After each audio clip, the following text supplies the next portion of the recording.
In today's video, I'm going to teach you how to Boolean in Inkscape. Boolean operations are a fast, reliable way to combine, cut, and refine shapes so your vector artwork looks clean and professional. We'll keep things clear and practical so you can follow along on your own screen. Start by launching Inkscape on your desktop. Give it a moment to load, and make sure your workspace is visible with the canvas in the center. If you're new to the interface, the toolbar on the left holds your drawing and selection tools, and the menu bar along the top is where we'll access the path options. From here, open an existing document or create a new one. If you're opening a file, navigate to it and load your artwork. If you're starting fresh, create a new blank document and draw a couple of simple shapes, like circles and rectangles, so you have something to work with. This will make it easy to see exactly what each Boolean operation does. Next, select at least two objects. Use the Select tool to click the first shape, then hold Shift and click the second. You can also drag a selection box around multiple shapes. Keep in mind that stacking order matters for some operations.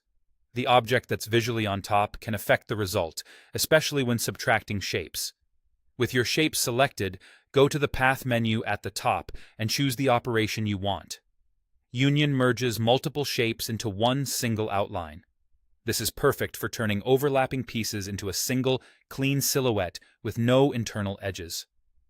If the result looks good, you've created one path that is easier to move, scale, and style as a unit. Difference subtracts the top object from the bottom object, which is a great way to cut holes or carve precise notches. If you don't get the result you expect, check which object is on top and try reversing the selection or reordering the shapes. A quick tip: consider duplicating your shapes before subtracting so you can go back and adjust later if needed. Intersection keeps only the area where all selected shapes overlap. Use this when you want to extract just the shared region, like isolating the middle of a Venn diagram-style overlap. It's a clean way to create new, precise forms from complex arrangements.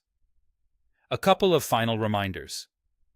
Boolean operations look at the filled areas of shapes. If something has only a stroke and no fill, the outcome may be unexpected. And if you make a mistake, don't worry. Undo is your friend. Practice these on simple shapes first, then apply them to icons, logos, and illustrations for crisp, efficient results.